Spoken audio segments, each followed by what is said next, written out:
Hello everyone, welcome to the new world with IITian thinking. तो दोस्तों, हमारा organic chemistry का सफ़र जीरो से एडवांस तक का शुरुआत हो चुका है, जिसमें ये हमारा तीसरा लेक्चर है, रिप्रेजेंटेशन ऑफ ऑर्गेनिक कंपाउंड। ठीक है, ऑर्गेनिक केमिस्ट्री हम जीरो से पढ़ना स्टार्ट किए हैं। ठीक है, आप बिगिनर हो या कोई भी बच्चे हो, ठीक है ना, IT JEE NEET 11th 12th class के सभी पढ़ सकते हो। तो ये तीसरा लेक्चर है। अब हम पढ़ने वाले हैं रिप्रेजेंटेशन ऑफ ऑर्गेनिक कंपाउंड। तो जो रिप्रेजेंटेशन ऑफ ऑर्गेनिक कंपाउंड होता है ना, जैसे इसको किस तरीके से लिखेंगे, ऑर्गेनिक कंपाउंड आपको गिवन है, कितना बॉन्ड लगाना है, किस तरीके से लिखना है, वो हम तरीका बताएंगे। तो वो चार तरीका होता है। पहला एक्सपेंडेड फॉर्म होता है, दूसरा कंडेंस फॉर्म होता है, तीसरा बॉन्ड लाइन फार्मूला, चौथा वेज। तो हम एक एक करके बताएंगे। उससे पहले हम थोड़ा सा समराइज करना चाहते हैं चीज़ों को। देखो, हमारा सफ़र यहाँ से स्टार्ट हुआ था, दिख रहा है आपको।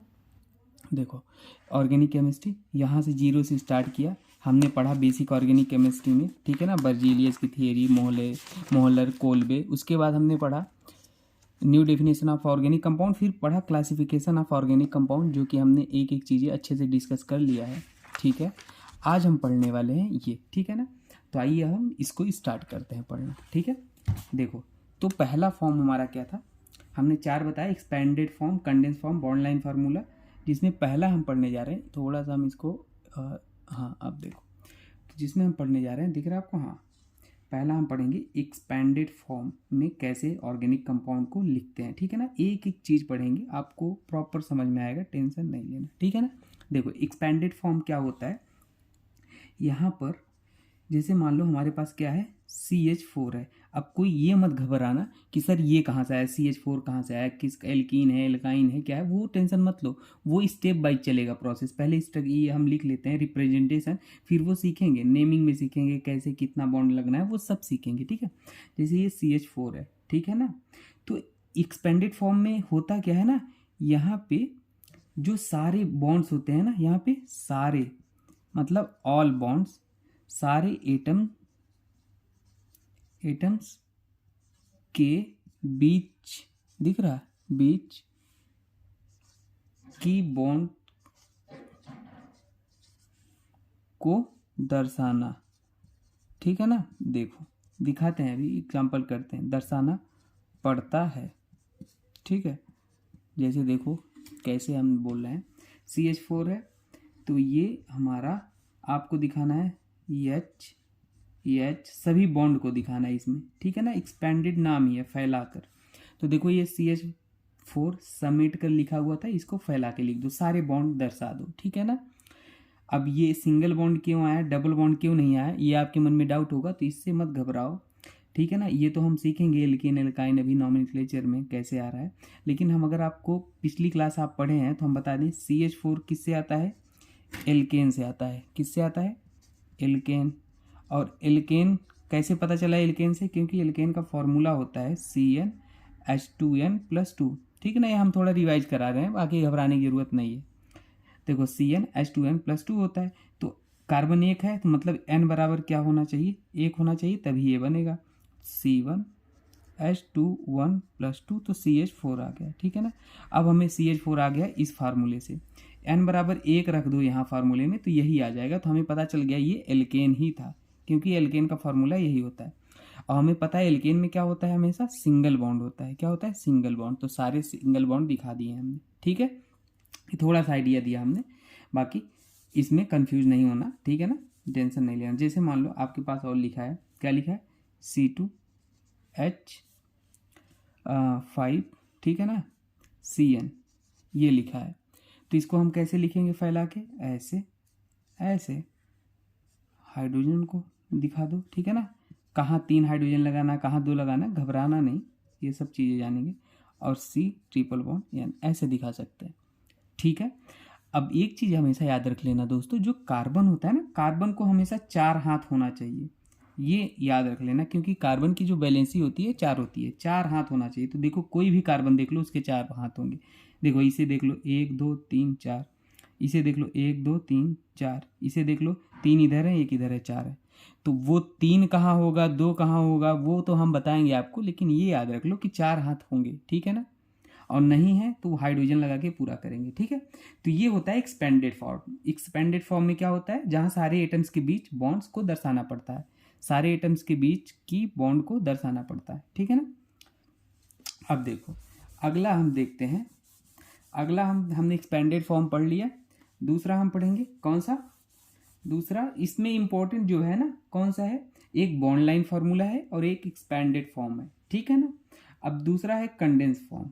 क्या है, कंडेंस फॉर्म, ठीक है। कंडेंस फॉर्म, इसमें कुछ नहीं करना होता है। इसमें क्या होता है पता है, इसमें जो बॉन्ड होते हैं ना, बॉन्ड छुपे होते हैं। क्या होते हैं, छुपे होते हैं, ठीक है। बॉन्ड छुपे होते हैं। अब छुपे होते हैं मतलब क्या, जैसे देखो मैंने लिख दिया सी और सी, यहाँ पे ऐसे लिखता हूँ CH4, ठीक है, CH3 4 ये लिख दिया। तो अब इसे आप कैसे बनाओगे, देखो यहाँ पे इसे जब ओपन करके लिखोगे ना तो ऐसे लिखोगे CH3 CH3 CH3 CH3, और ओपन करके लिखोगे तो कैसे लिखोगे बताओ, पूरा दिखाओ, C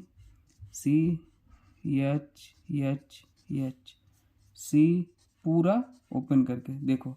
तो छुपे थे ना इसमें, देखो सारे बॉन्ड छुपे थे, तो इसमें वही होता है, छुपे होके लिखे होते हैं, ठीक है ना। हालांकि ये कंपाउंड एग्जिस्ट नहीं करेगा, वो अलग की बात है, ये हम आपको समझाने के लिए लिख दिए। देखो सारे बॉन्ड फैला के लिख दिए, तो ये देखो छिपे थे ना, तो इसमें बॉन्ड क्या होते हैं, छिपे होते हैं, तो ऐसे लिखते हैं, ठीक है। अब देखो जैसे अगला एग्जाम्पल ले लेते हैं, जैसे मान लो मेरे पास है एक C और CN क्या है 4 है। तो अब देखो इसको कैसे लिख सकते हैं, ये कंडेंस फॉर्म है। अब इसको हम फैला के लिखेंगे तो कैसे लिखेंगे, देखो C triple bond CN, C triple bond CN, दिख रहा है, C triple bond CN, C triple bond CN, दिखा। तो ऐसे लिखते हैं फैला के, ठीक है ना। बाकी बॉन्डिंग वॉन्डिंग वो हम आपको सिखाएंगे, अभी आप समझो क्या कैसे होता है, ठीक है ना, कौन सा फॉर्म में क्या होता है, ठीक है। अब देखो अगला हम देखेंगे बॉन्ड लाइन फार्मूला, जो कि इंपॉर्टेंट है, जो कि हम आपको बता भी चुके हैं। तीसरा हम पढ़ेंगे क्या, बॉन्ड लाइन फार्मूला, ठीक है। बॉन्ड लाइन फार्मूला, देखो बॉन्ड लाइन फार्मूला क्या होता है, इसमें जो जैसे मान लो हमारे पास ऐसे लिखा है, ठीक है ना। तो हमने आपको बताया था पिछली कक्षा में कि जहाँ पे ये आते हैं ना, यहाँ से स्टार्ट होता है, वहाँ कार्बन होते हैं, मोड़ पे कॉर्नर मोड़ पे कार्बन होते हैं, यहाँ पे कार्बन होते हैं। जैसे मान लो ऐसे ऐसे ऐसे कुछ बना दो, ऐसे नहीं, थोड़ा सा नुकीला टाइप, ठीक है ना, ऐसे ऐसे ऐसे ऐसे ऐसे कुछ। तो यहाँ पे कार्बन है, यहाँ पे कार्बन है, यहाँ पे कार्बन है, यहाँ पे कार्बन है, यहाँ पे कार्बन है, जहाँ पे मोड़ है यहाँ पे कार्बन, यहाँ पे जहाँ पे नुकीला यहाँ पे कार्बन, ठीक है ना, समझ गए। अब मान लो जैसे मैंने ऐसे बना दिया, ऐसे ऐसे ऐसे ऐसे कुछ भी बना दो ऐसे, तो कार्बन कहाँ कहाँ पे, यहाँ पे कार्बन है, ये मोड़ है, यहाँ पे कार्बन है, यहाँ पे कार्बन है, यहाँ पे कार्बन है, जहाँ पे आए यहाँ पे कार्बन है, यहाँ पे कार्बन है, यहाँ पे कार्बन है, यहाँ पे कार्बन है, ठीक है। जहाँ पे कॉर्नर आए ऐसे ऐसे आए, या ऐसे चौराहा टाइप आए वहाँ पे, ठीक है ना। अब बात आती है, ये हो गया हमारा बॉन्ड लाइन फॉर्म, ये हो गया बॉन्ड लाइन फार्मूला, ठीक है ना। यहाँ पे कार्बन, यहाँ पे यहाँ पे यहाँ पे, तो इसको लिख कैसे सकते हो, देखो अब कार्बन के पास कितने हाथ होते हैं, 4 होते हैं, ये हमने बताया आपको। तो अब 4 हाथ इसमें, देखो इसमें कितने हाथ है, 1 हाथ है, 3 की कमी है तो 3 हाइड्रोजन लगा दो, ठीक है, पूरे हो गए चारों हाथ। इस कार्बन के 2 हाथ है, देखो एक इधर एक इधर, 2 कमी है तो 2 हाइड्रोजन लगा दो, ठीक है। इस कार्बन के 3 हाथ हैं, 1 2 3, 1 की कमी है तो 1 हाइड्रोजन लगा दो, ठीक है। ऐसे ही सब करके बना सकते हो। तो ये होता है बॉन्ड लाइन फॉर्मूला, ठीक है ना। मान लो ऐसे लिखा है, तो ये बॉन्ड लाइन है, इसको कैसे बना सकते हो, यहाँ पे कार्बन, यहाँ पे कार्बन, यहाँ पे कार्बन, यहाँ पे कार्बन, ठीक है, बना दिए। अब देखो, अब यहाँ पे कितने हाथ है कार्बन के, 1 2, और कितने कमी है 2, तो 2 हाइड्रोजन लगा दो। यहाँ पे कार्बन के 3 हाथ है, 1 कमी है तो हाइड्रोजन लगा दो। यहाँ पे 3 हाथ है, 1 की कमी है तो हाइड्रोजन लगा दो। यहाँ पे 2 हाथ है, 2 की कमी है तो 2 हाइड्रोजन लगा दो, ठीक है ना। बाकी डबल बॉन्ड कैसे आ रहा है, ट्रिपल बॉन्ड, ये तो हम बता रहे हैं, पेशेंस रखो थोड़ा, ठीक है। ये हो गया बॉन्ड लाइन फार्मूला। कोई दिक्कत, मान लो ऐसे बना है, कुछ भी बना दो जो आपका मन करे, यहाँ कार्बन, यहाँ कार्बन, यहाँ कार्बन, यहाँ कार्बन, यहाँ कार्बन, यहाँ कार्बन, यहाँ कार्बन, यहाँ कार्बन, यहाँ कार्बन, बाकी हाथ उसके पूरा कर दो हाइड्रोजन लगा के। यहाँ पे देखो एक हाथ है, 3 की कमी है, 3 हाइड्रोजन लगा दो। ऐसे ही हर जगह लगा सकते हो, ठीक है, पूरा जहाँ भी मन करे। यहाँ पे एक भी चारों हाथ पूरे हैं तो कोई हाइड्रोजन नहीं रहेगा, देख रहे हो, ठीक है। अब देखो बॉन्ड लाइन फॉर्मूला हो गया, हम उम्मीद करते हैं कोई डाउट नहीं होगी, ठीक है। अब देखो एक होता है चौथा वेज डैश रिप्रेजेंटेशन। चौथा क्या होता है? Veg dash. हालांकि वेज डैश तो वो हम स्टीरियो केमिस्ट्री में पढ़ेंगे, बहुत दूर है अभी, लेकिन हल्का इंट्रोडक्शन तो ले ही लेंगे। वेज डैश मतलब क्या होता है? देखो जैसे मान लो आपके पास ये लिखा है CH4 मेथेन, तो इसको वेज डैश में कैसे लिख सकते हो पता है? ऐसे लिखते हैं, देखो एक हाइड्रोजन को दिखाते हैं डैश में, ये डैश है ना, और एक हाइड्रोजन को दिखाते हैं वेज में, दो को एक ही प्लेन में दिखाता है। अभी इतना जानो, ये जो होता है ना, ये एबोव द प्लेन होता है, मतलब ये आपकी आंखों की तरफ आ रहा है।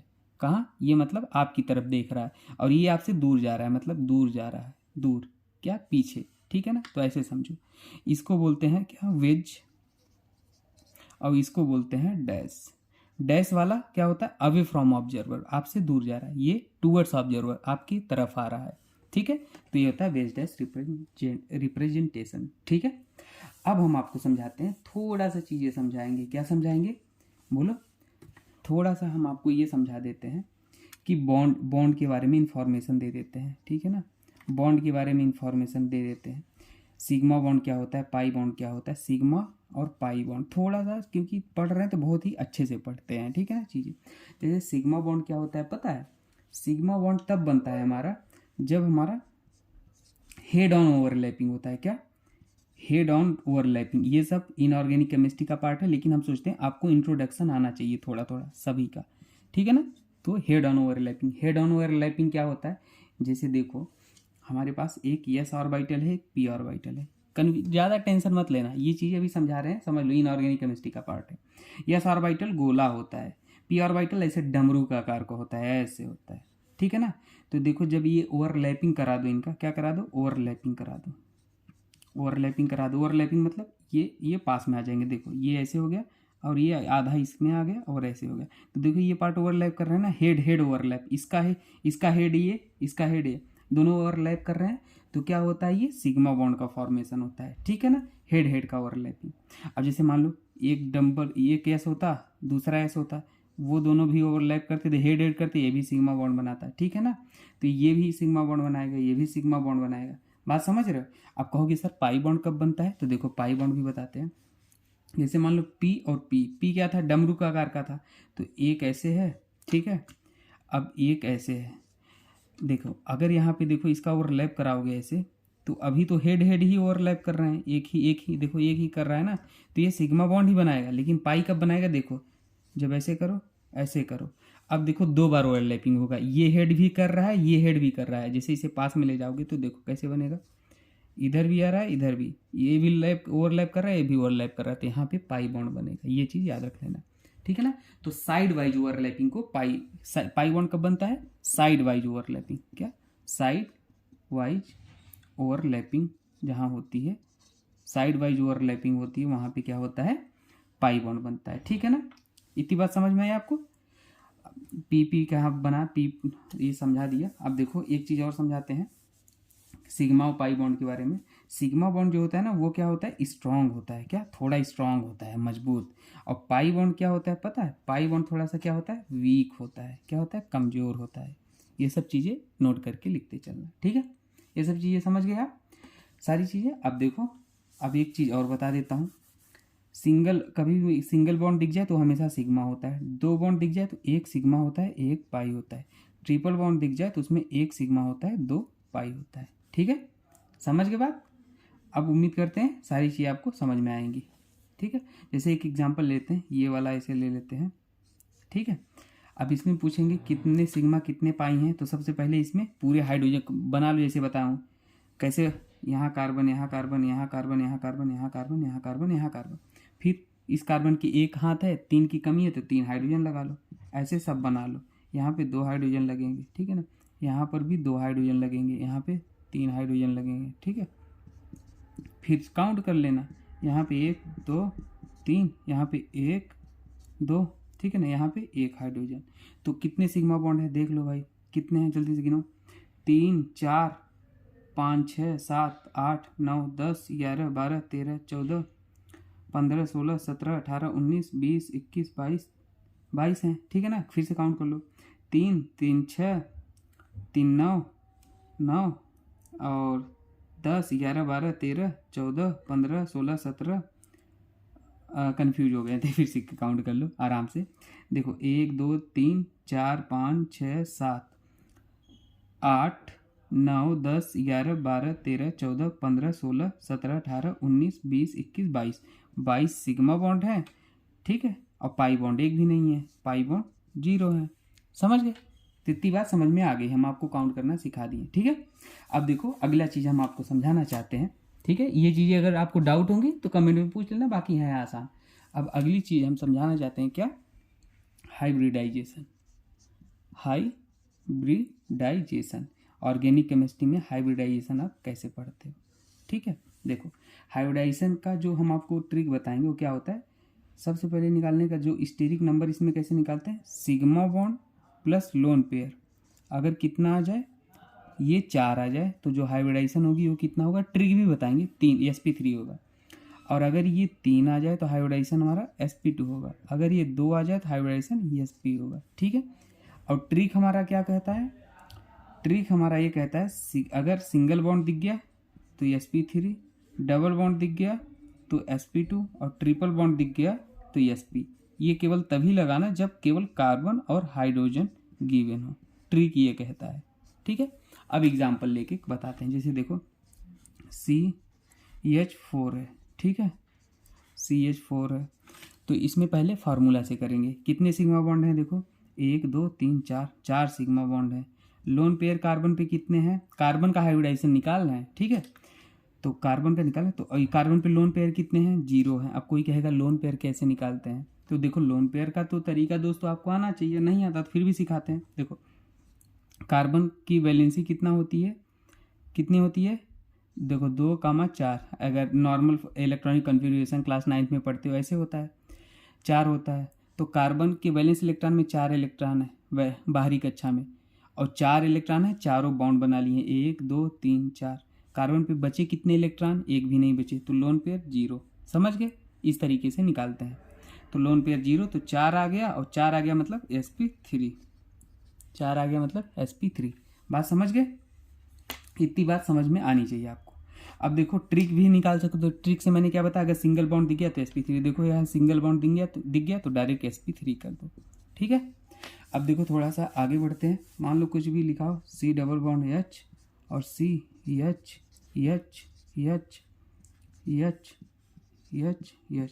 यहाँ पे हाइब्रिडेशन आग बंद करके sp2 कर दो क्योंकि डबल बॉन्ड है ना। यहाँ पर भी हाइब्रिडेशन sp2 कर दो, कार्बन की डबल बॉन्ड है ना यहाँ पे, इसको मत देखना, डबल बॉन्ड दिख जब पूरे सिंगल दिखे तब चारों तरफ, यहाँ पे सिंगल बॉन्ड दिख गया तो sp3 कर दो, ठीक है। ये चीज़ समझ गए। अब जैसे देखो, अब मैं आपको और कुछ बता दूं, जैसे मान लो बेंजीन पे हाइब्रिडेशन बताना है, डबल बॉन्ड है तो sp2 sp2 sp2 sp2 sp2, हर जगह sp2 होगा, समझ गए। कुछ भी दिख जाए आप कर सकते हो। अब एक चीज़ मैं आपको बताना चाहूँगा हाइब्रिडाइजेशन से रिलेटेड, इनऑर्गेनिक वाला भी हाइब्रिडाइजेशन का फार्मूला लिख देता हूँ। जैसे स्टेरिक नंबर क्या होता है, 1/2, वो भी याद करा देता हूँ आपको, क्या ही होगा, balance electron of central atom plus, अगर नेगेटिव चार्ज है तो प्लस कर देना, पॉजिटिव चार्ज है तो माइनस कर देना, जितने पॉजिटिव चार्ज है, प्लस मोनोवैलेंट एटम जैसे fluorine, monovalent atom fluorine, hydrogen जो होते हैं फ्लोरीन वगैरह, ठीक है ना। हाइड्रोजन मोनोवैलेंट एटम जो होते हैं वो कर देना, फ्लोरीन हाइड्रोजन क्लोरीन ब्रोमीन, ठीक है ना, ETC, ठीक है। ये मोनोवैलेंट एटम ऐसे याद रख लो।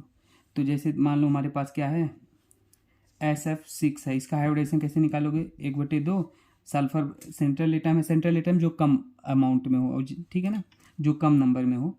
तो ये 6 है, इसका वैलेंस इलेक्ट्रॉन 6 होता है, प्लस साइड एटम कितना है, 6 है, मतलब फ्लोरीन मोनोवैलेंट एटम है तो 6 6 12, 6 आ जाएगा तो sp3d2, ठीक है ना। ये याद कराने के लिए हमने बता दिया, बाकी प्रॉपर वीडियो हमने हाइब्रिडाइजेशन की बता रखी है, ट्रिक एंड टिप्स करके प्लेलिस्ट है, उसमें पूरा ऑर्गेनिक इनऑर्गेनिक विथ एग्जाम्पल के साथ बताया, वो देख लेना अगर डाउट हो तो, ठीक है ना, इसी चैनल पे। अब देखो वहाँ पे देख लेना हाइब्रिडाइजेशन। अब अगला लेक्चर में हम पढ़ेंगे क्या, फंक्शनल ग्रुप, क्या फंक्शनल ग्रुप के बारे में कहानी हमारी स्टार्ट हो जाएगी ऑर्गेनिक केमिस्ट्री की, ठीक है ना। अगले लेक्चर में हम फंक्शनल ग्रुप के बारे में पढ़ेंगे। बाकी किसी को कुछ डाउट होता है तो कमेंट सेक्शन में पूछ लेना, ठीक है। बाकी मिलते हैं नेक्स्ट वीडियो में दोस्तों, ठीक है। Thank you.